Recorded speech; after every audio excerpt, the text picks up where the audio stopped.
Pagkatapos ko ng elementarya, ako at ang aking nanay ay lumipat sa probinsya ng aking lolo at lola. Mahirap at malaking adjustment to para sa akin dahil ito ang unang pagkakataon na makakatungtong ako sa probinsya ng mga magulang ng aking nanay. Di man ako sang-ayon sa naisip niya ay wala akong magagawa kundi sumunod na lang.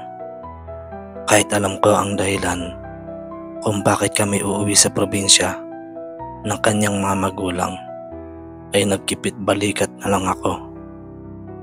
Ang katotohanan na ang aking tatay ay nahumaling sa ibang babae at nagkaroon pa ng bunga ang pagkakasala niya sa amin, at mas pinili na makasama ang babae niya at ang bastardo nilang anak kesa sa amin na una niyang pamilya.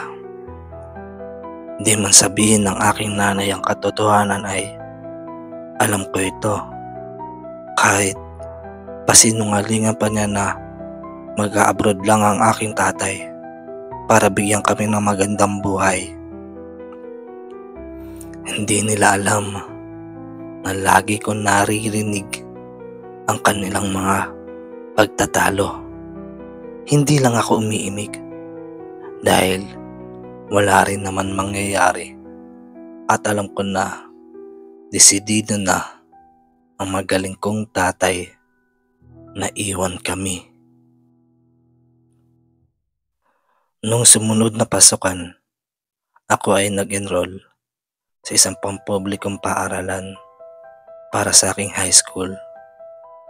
Sa palusot ng aking ina na nag-uumpisa pa lang sa trabaho ang aking tatay sa ibang bansa, kaya di pa to nakakapagpadala ng pera para makapag-aral ako sa pribado at magandang eskwelahan.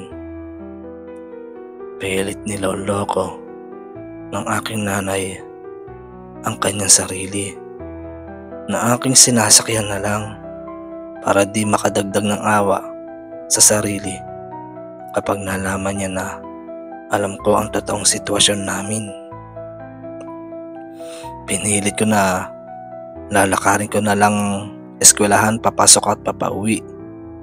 Sa aking nasabi ay pansin ko ang lungkot sa mukha ng aking nanay, at pinilit niya na dadagdagan na lang ang aking allowance para pambayad sa magiging service ko.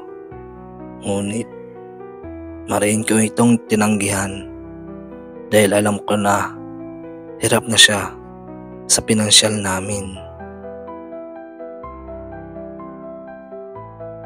Kahit luma na, ay maayos pa naman ang bahay ng aking lolo at lola. Dalaga pa ang aking ina ng sumakabilang buhay ang kanyang mga magulang dahil sa isang car accident. Pansin ko na merong kaya sa buhay sila nanay noon dahil sa mga ari-arian na naiwan ng kanyang mga magulang, tulad ng bahay na to. Ito siguro ang pinakamagandang bahay noon sa buong barangay. May dalawa itong kwarto, sala, kusina, isang banyo at bungalow type na bahay na may magandang terrace sa labas at may malawak na bakuran. Pansin ko rin na kilala ang pamilya nila nanay sa lugar na to dahil yung mga nakatatanda na nakatira dito ay bakas ang saya kapag nalalaman nila na si nanay ang kanilang nakakausap. Naging mabuti siguro ang pakikitungo ng mga magulang ni nanay noon sa mga kapitbahay nila, kaya bakas ang galak na nalaman nila ang pagbabalik ni nanay sa lugar nila. Bago magumpisa ang pasukan ay inaya ako ng aking nanay para mamasyal sa kinalakihan niyang lugar. Nagtungo kami sa isang maliit na burol na malapit lang sa bahay namin. Dito daw siya at mga kalaro niya naglalagi ng kabataan pa niya para maglaro at magpalipas ng oras. Maganda ang tanawin, lalo na maganda ang sikat ng araw na yun. Habang nasa taas kami ay tinuturo niya ang daan patungo sa eskwelahan na aking papasukan. Tumatango-tango ako habang tinuturo niya ang aking madaraanan. Sumunod na umaga, ako ay nagtungo sa aming kusina. Binati ako ng magandang ngiti ng aking nanay habang inaaya ako na umupo para makakain. Nang ako ay papaupo, napansin ng aking nanay ang kaba sa aking mukha at sinabihan ako na huwag kang mag-alala, madali ka magkakaroon ng mga kaibigan dito. Bilib din ako sa nanay ko. Sa kabila ng panloloko ng magaling kong tatay sa kanya, ay nakukuha pa niya na magbigay ng positibong pananaw sa buhay. Sana magkaroon din ako ng positibong disposisyon sa buhay katulad ng aking nanay. Nilakad ko ang daanan at tinuro ng aking nanay hanggang sa marating ko ang eskwelahan. May isang guro na may suot na makapal na salamin sa mata ang lumapit sa akin at sinama ako sa silid ng klase na aking papasukan.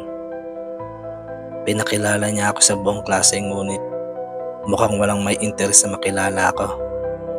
Maliban sa isang babaeng estudyante na napatingin sa akin at nakangiti. Siguro bagong lipat lang din siya sa eskwelahan na to dahil parang iba siya sa ibang estudyante. Baka naghahanap din ng magiging kaibigan, masabi ko sa sarili. Umupo ako banta sa kanyang harapan at nang nilingon ko siya, napagmasdan ko na may maganda siyang mukha. Habang may kinukuha siya sa kanyang bag, napatingin din siya sa akin at ngumiti. Kaya binalikan ko rin ng magandang ngiti. Muli akong humarap para makinig sa sinasabi ng guro. At nung buong klase na yun ay ang magandang ngiti lang ng estudyante na to ang tumatakbo sa isip ko. Dumating ang oras ng uwian at hinanap ko siya para makipagkilala sana. Ngunit nawala na lang siya sa aking paningin. Kaya dali-dali ako na kinuha ang aking bag at mabilis na minagtas ang daan papauwi para maikwento sa aking nanay ang maganda kong kaklase. Sa aking pagmamadali habang tumatakbo papauwi ay nadapa ako. May kung anong bagay akong nabangga. Halos magpagulong-gulong ako. Kagad ko tinignan ang sugat sa aking tuhod at hinawakan habang namimilipit sa sakit. Tignan ko kung ano yung bagay na aking nabangga. Nang laking gulat ko, isang malaking ibon. Ngayon lang ako nakakita ng ganitong kalaking ibon. Ngunit may kakaiba sa kanya, lalo na sa kanyang mga mapupulang mga mata. Parang katulad sa tao. Habang dahan-dahan akong lalapit sa kanya para makilatis tong ibon ay nakarinig ako ng isang boses. Anong nangyari sa'yo? Narinig ko na may nagsalita sa likuran ko. Pagbaling ko, nakita ko ang maganda kong kaklase. Nasurpresa ako nang makita siya. Kaya nakaramdam ako ng hiya. Baka nakita niya yung aking pagkakadapa, naisip ko. Pilit akong tumuyo ng matuwid sa kabila ng pagkirot ng sugat sa aking tuhod. Nang biglang Nakaramdam ako ng paglipad ng ibon na nagdulot ng malakas na hangin. Kaya nabalik ang atensyon ko sa ibon habang pinagmamasdan to, lumipad papalayo. Nang maalala ko uli ang maganda kong kaklase. Tinitigan ko siya at sinabi na, "Parang nakita kita sa klase kanina. Ako nga pala si Jimmy." Pakilala ko sa kanya. "Ako naman si Maggie," sagot niya sa akin. Inaya ko siya na maglakad papauwi. "Kamusta ang tuhod mo?" tanong niya. "Oo, okay lang," sagot ko. Kahit sobra ang kirot na aking nararamdaman at halos paika-ika na ako kung maglakad, ay pinipilit ko pa rin tumindig ng maayos. Tinanong ko siya kung ito din ang daan niya papauwi sa kanila.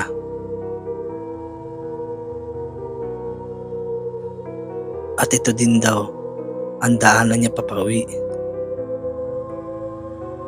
Kakabalik lang din daw nila sa lugar na to. Dati daw silang tumira dito. Ngunit ilang taon din ang nakalipas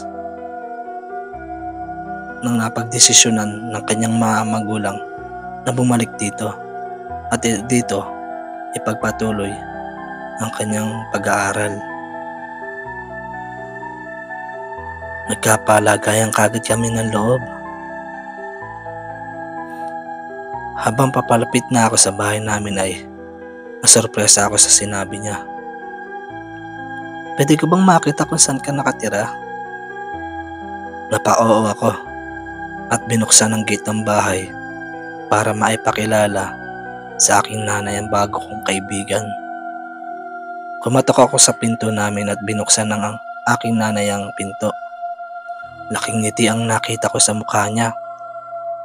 "Mukhang nagkaroon kagad ng kaibigan ng anak ko ah," sambit niya. Pinakilala ko si Maggie sa aking nanay. Pilit kong iniiwas ang mukha ko. Baka kasi mapansin ng aking nanay ang excitement ko at pamumula. Tsak, tutuksoin ako nito.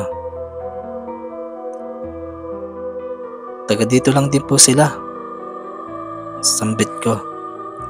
Sinigundahan ni Maggie ang sinabi ko at nagpakilala sa aking nanay. Sinabi rin na malapit lang siya dito sa amin.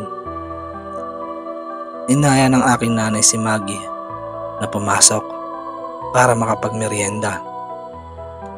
Nasabi din ni Maggie na baka wala pa ang kanyang mga magulang sa kanila dahil gabi pa ang uwi ng mga ito galing sa trabaho.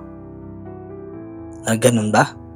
Mas mabuti na dito ka muna, iha, habang wala pa sila. Question ng aking nanay. Naisip ko na the best talaga ang nanay ko. Ayos ang sitwasyon para mas lalo ko makilala at makapalagayan ng loob si Maggie. Laking gulat ni nanay nang makilala niya ang mga magulang ni Maggie. Dahil mga kababata niya pala yung mga to at mga naging kaibigan. Mag-aalas 6 na ng gabi nang magpaalam si Maggie. At dahil medyo madilim ang daan ay nagpresenta ako na ihatid si Maggie. Ngunit di sumang-ayon ng nanay dahil baka daw maligaw ako papauwi. Kaya siya na lang ang maghahatid kay Maggie para din daw makamusta niya yung mga kababata niya. Bantayan ko na lang ang sinaing para di daw masunog at saglit lang naman daw siya. Kaya si nanay na lang ang naghatid kay Maggie papauwi. Ilang sandali ang lumipas, nakauwi na si nanay.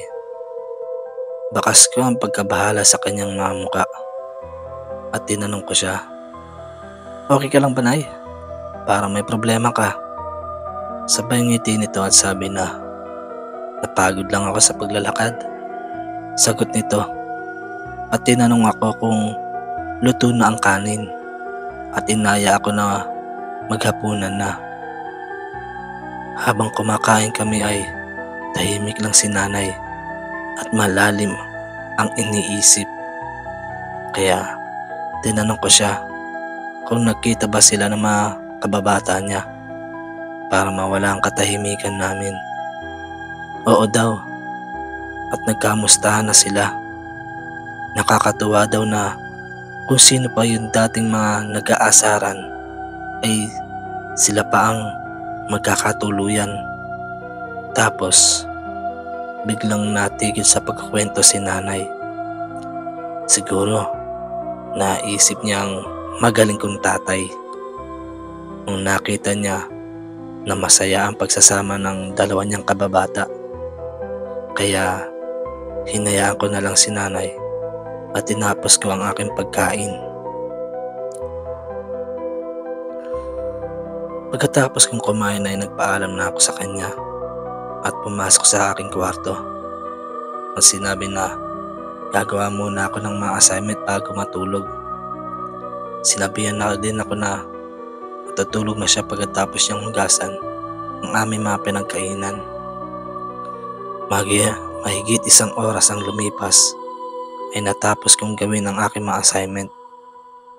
Medyo napipikit na ang aking mga mata. Ako ay tumayo at lumabas ng kwarto at nagtungo sa banyo para makapaglinis at toothbrush na bago matulog. Pagkalabas ko sa kwarto ay pinakiramdaman ko kung gising pa si nanay sa kanyang kwarto. At nung mapansin ko na tahimik na at mukhang tulog na, ay babalik na sana ako sa aking kwarto nang sa gilid ng aking mga mata ay tila may tao na nakatayo sa labas ng bintana. Binaling ko ang mga mata ko sa bintana at pilit inaninag ang imahe sa labas. Meron isang payat, mahaba ang mga puting buhok, may namumulang mga mata at matangkad na lalaki ang nakatayo sa labas. Nanlilisig ang kanyang mga pulang mata na animoy glow in the dark. Di ako makakilos sa aking pagkakatayo. Parang napatigil ang aking paghinga dahil sa di maintindihan takot ang aking nararamdaman. Gusto ko sanang sumigaw pero parang may pumipigil sa akin. Nang biglang may ingay akong narinig mula sa kwarto ni nanay. Bumukas ang pinto nito at inalabas si nanay. Napatingin ako sa kanya at tinanong ako nito, "Oh, bakit gising ka pa?" Baka sa mukha ko ang takot nang nagtanong siya uli, "Anong nangyari sa'yo?" Binalik ko ang tingin ko sa bintana. Ngunit nawala na ang lalaking nakatayo sa labas. Sinabi ko na merong tao sa labas. Kaya dali-dali siyang sumilip sa bintana. Ngunit wala na siyang nakita. At sinabihan ako na baka namalikmata lang ako at bumalik na sa kwarto para makatulog na. Pagkahiga ko sa kama ay may narinig akong ingay sa labas na parang may naghahagis ng kung anong bagay. Kaya tumayo uli ako at dahan-dahan kong binuksan ang pinto at sumilip.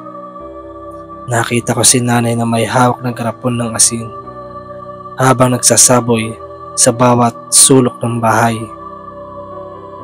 Gusto ko sana siyang tanungin kung bakit niya ginagawa yun. Ngunit nung lalabas na sana ako ay natapos naman siya at pinatay ang ilaw at pumasok na sa kanyang kwarto. Kinabukasan, pag uwi nila ni Maggie galing sa klase ay Tinanong siya nito kung nasa bahay ba ang kanyang nanay at sinabi niya na, "Oo, nasa bahay lang si nanay. Bakit?" Tanong niya dito. Gusto lang nitong makausap ito dahil may ipapakiusap lang daw ang mga magulang niya dito. Tinanong niya kung ano yun at sinabi nito na kung pwede daw ba siyang makitulog sa kanila dahil sa makalawa ay luluwas ang kanyang mga magulang at wala siyang makakasama sa kanila. Sa isipan ni Jimmy na makikitulog sa kanila si Maggie ay nakaramdam siya ng galak dahil pagkakataon na yun para madiskartehan ang dalaga. Sa tuwa niya ay inaya niya na magmadaling maglakad silang dalawa ni Maggie at magsasalita pa lang sana si Maggie ay inunahan niya ito. Sabay nangiti ng nakakaloko ang kanyang nanay at napansin yun ni Jimmy kaya namula ang kanyang pisngi dahil sa hiya. "Di ka naman excited no, nak?" sabi ng kanyang nanay.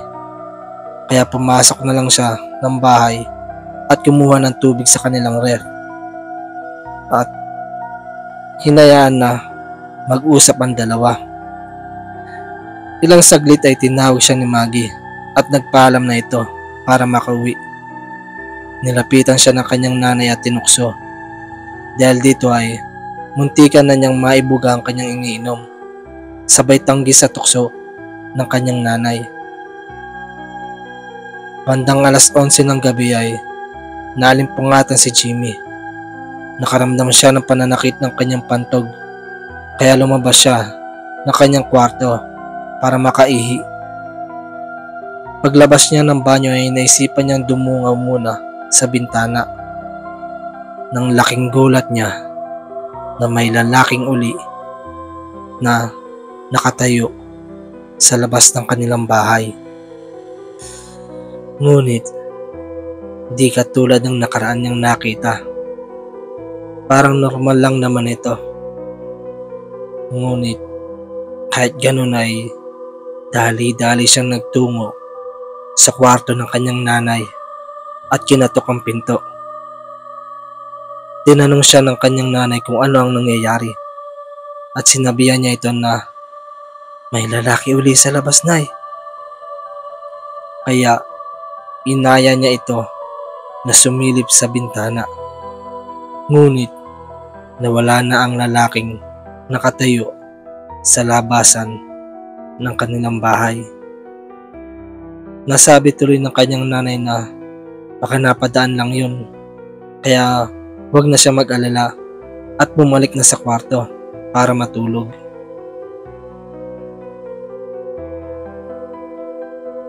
Dumating ang araw na makikitulog na muna sa kanila si Maggie.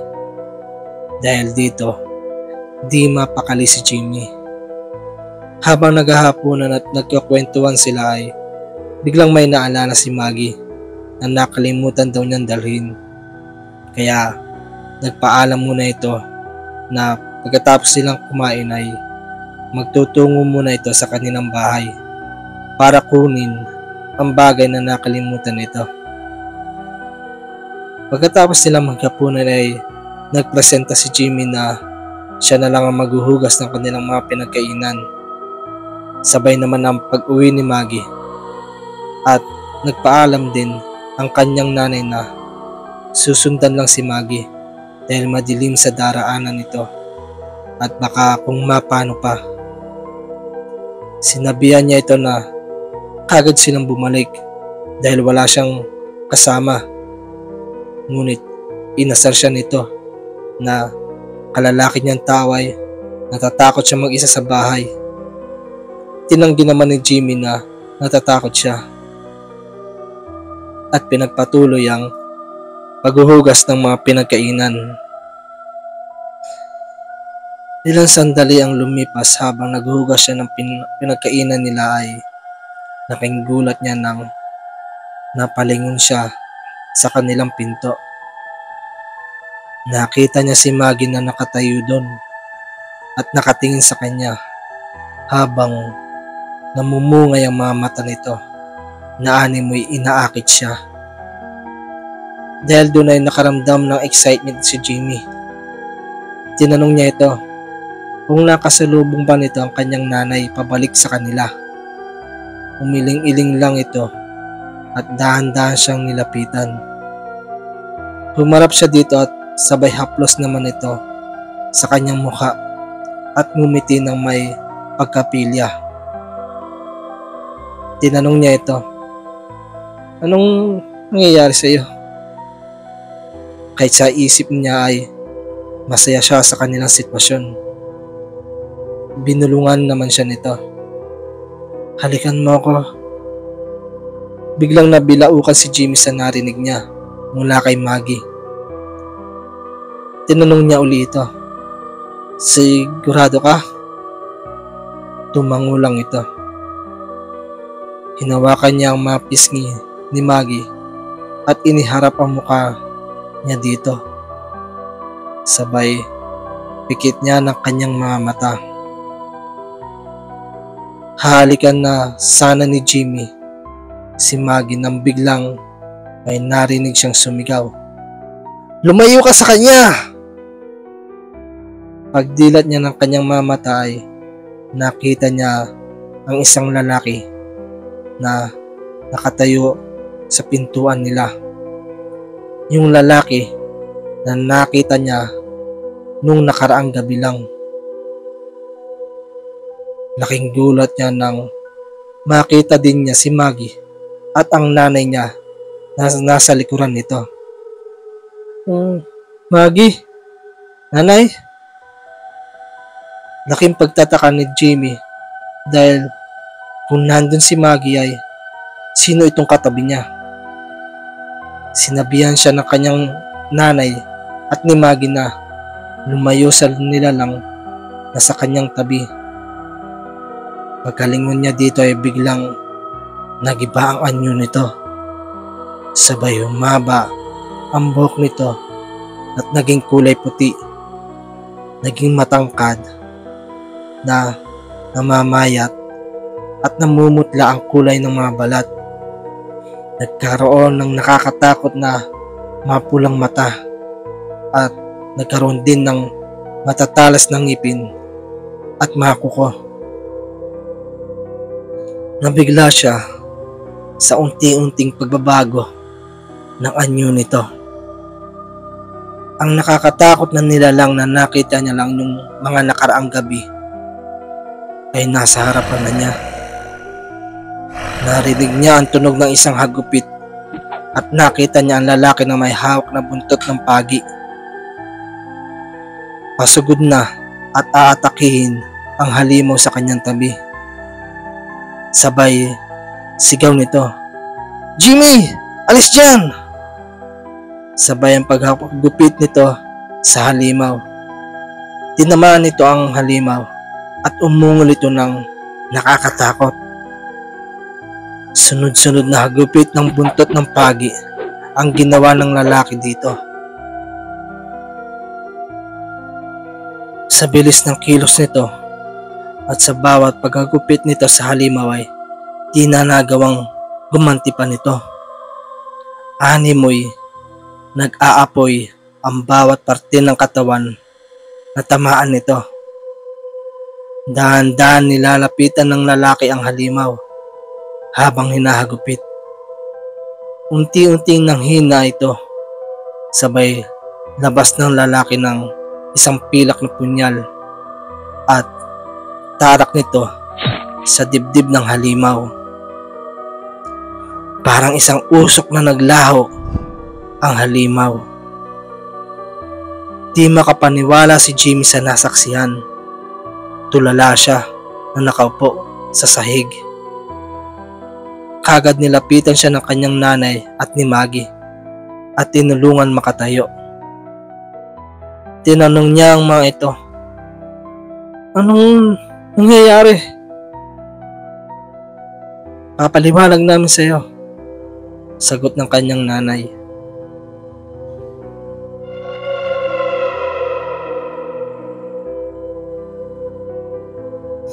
Ilang sandali ang lumipas, pinaliwanag ng nanay ni Jimmy na ang lalaking sumagip sa kanya ay ang ama ni Maggie. Isa itong albularyo at aswang hunter. Nung araw na nabangga niya ang isang ibon na nakita ni Maggie ay di pala pangkaraniwang ibon yun. Isa itong alaga ng aswang at balak na siya ay mabiktima ng mga ito. Buti na lang at nakita siya ni Maggie at nabalaan nito ang kanyang nanay nung araw na yun nung inihatid nito si Maggie sa kanila. Mabuti din at ang ama ni Maggie ay ang kababata ng kanyang nanay na kilalang magagaling na albularyo sa kanilang lugar ang lahing pinagmulan. Simula noon ay binantayan na sila nito dahil alam nito na di sila titigilan ng aswang, lalo na't hindi nito nakukuha ang buhay ni Jimmy. Kaya ilang araw sila nitong binantayan at minatyagan. Yung lalaki na nakita niya nung nakaraang gabi ay ang ama pala ni Maggie. Kaya laking pasasalamat ni Jimmy at ng kanyang nanay kila Maggie at sa pamilya nito sa pagligtas nito sa kanila.